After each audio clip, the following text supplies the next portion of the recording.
Welcome back. One of the points that the president of the Trade Union Congress was trying to make to the labor minister was that the national minimum wage is due for review after 5 years, and it's time for that again. The Minister of Labor had some points of his own that he communicated, but for the details of that story, we'll have to wait till after we remind you that all our top stories can be found on our website, channelstv.com, and on youtube.com/channelsweb. Visit m.channelstv.com to view us live on your mobile device. You can also download the Channels TV app for Android, iOS, and Windows phones from their respective stores. We'd also like to urge you to please interact with the Eyewitness feature in the Channels TV app on the Android, iOS, and Windows platforms. If you have pictures or videos you'd like to share with us, tap the application on your device, swipe to reveal the Eyewitness menu, and follow the instructions. Now we continue with some photos you've sent to us from our Eyewitness portal on scenes you've captured from across the country. And we'll begin with this one from the southwest. It's a photo sent in from Ojo area in Lagos State. It shows people waiting in line for long hours at a petrol station to buy fuel. Our Eyewitness calls on the federal government to intervene and end these cases of scarcity. Our next photo comes from Ekwama in Edo State. It shows members of this community looking on as construction work begins on this road. Our Eyewitness commends state authorities for coming to the aid of the community after over 80 years of neglect. And this one was sent in from Ilorin, the Kwara State capital. It shows a refuse dump which has blocked the canal. The Eyewitness calls on state authorities to help clean up this canal and prosecute those who dump refuse indiscriminately. Thank you for sending in these photos to us. Please keep them coming. Now, the president of the Trade Union Congress, Mr. Boboye Kaigama, has asked the Minister of Labor to set up an advisory council to review the current labor and industrial laws, including the national minimum wage. Mr. Boboye made the demand in Abuja when he led a delegation of trade unionists to meet with the Minister of Labor, Senator Chris Ngige, over the workers' welfare.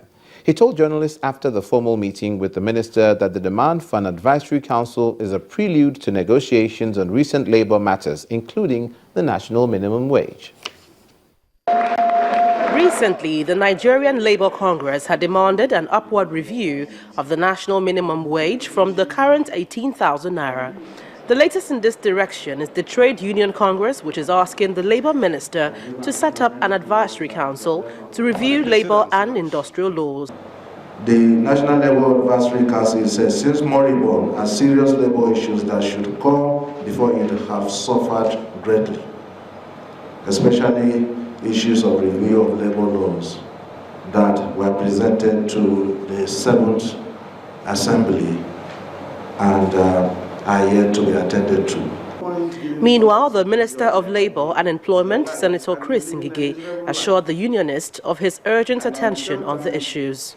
The Labour Advisory Council is important.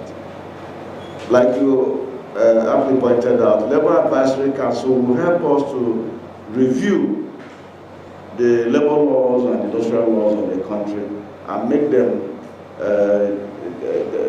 get a par with international best practices. So this ministry, under my charge, will make sure that we will revive the National Labour Advisory Council, which I hear is, what I have seen is comatose here. We need you people to have decent work. We need you people to not to be underemployed. The president of the TUC also told journalists after the meeting with the minister that the demand for the advisory council is the beginning of a process that will culminate in a negotiation for a new minimum wage. The national minimum wage is not an issue that the governor can talk of reducing or not to reduce. It's a legal issue. So we are talking of review now and not reduction, because it's 5 years down the line and the existing minimum wage is due for review.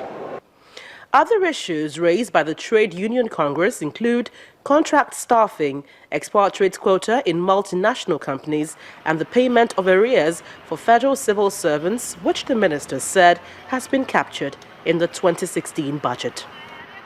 Now, it's a great relief for residents of Nkwo in Onitsha and environs as the government, that is the governor, Willie Obiano of Anambra State, has reopened the reconstructed portion of the Nkwo flyover, which collapsed due to severe erosion.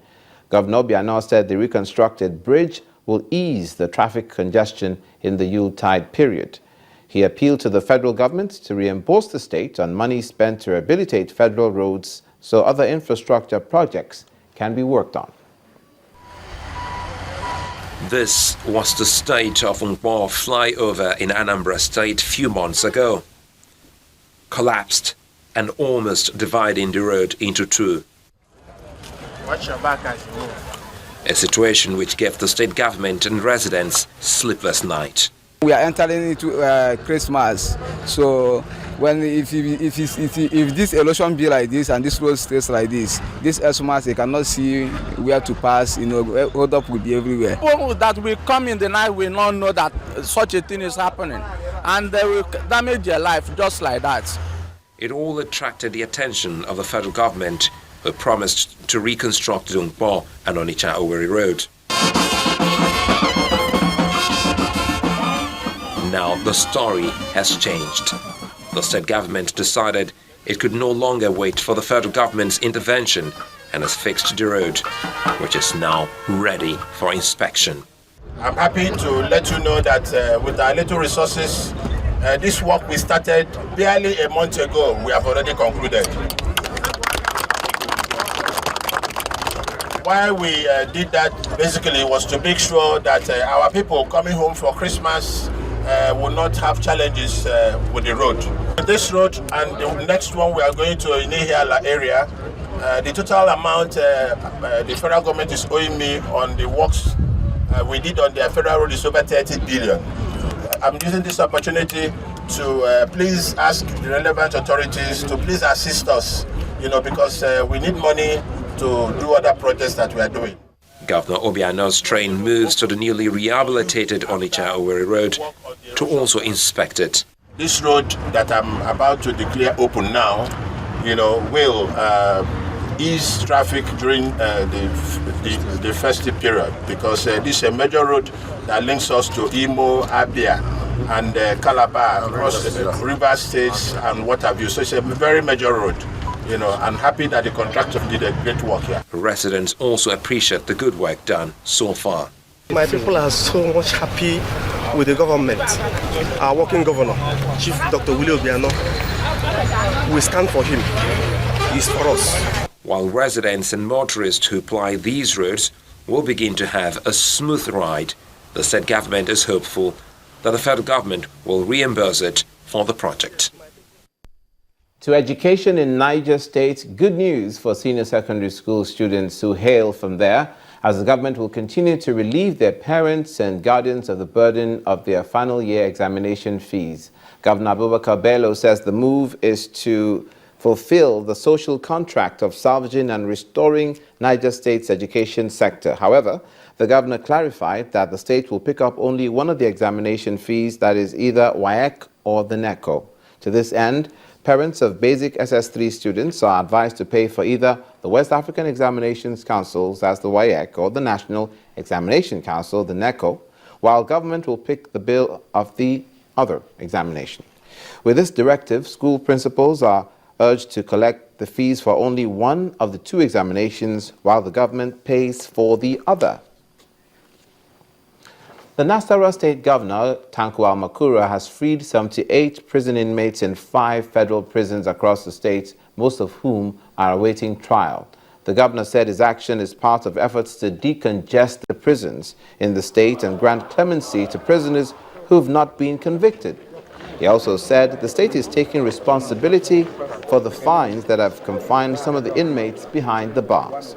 The State Controller of Prisons, Mr. Hussaini Mohammed, commended the governor for his intervention to decongest the prisons. Attention was recently drawn to the cases of prison inmates who were convicted and granted option of fines but could not pay, we felt moved by compassion to intervene.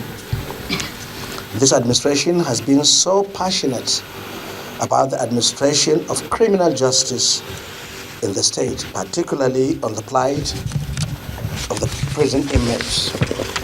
This special intervention by the Nasarawa State Government is informed by the appeal of the State Controller of Prisons to the State Government at the meeting of the State Security Council meeting, to which he is a member. As a result, I directed that the State Advisory Council on Prerogative of Mercy, which made and recommended 78 convicts serving various terms of imprisonment across the 5 federal prisons located in Nasarawa State, whose fines were paid. This gesture of the state is meant to achieve the dual purpose of decongesting the prisons in the state and to afford them the opportunity of reuniting with their loved ones in order to be properly integrated back into the larger society. You're watching News Across Nigeria. That was the governor of Nasarawa State, Tanko Al-Makura, giving his reasons for the decongestion of prisons in that state. Please stay with us. Coming up, the highlights of the Ogun State Security Summit.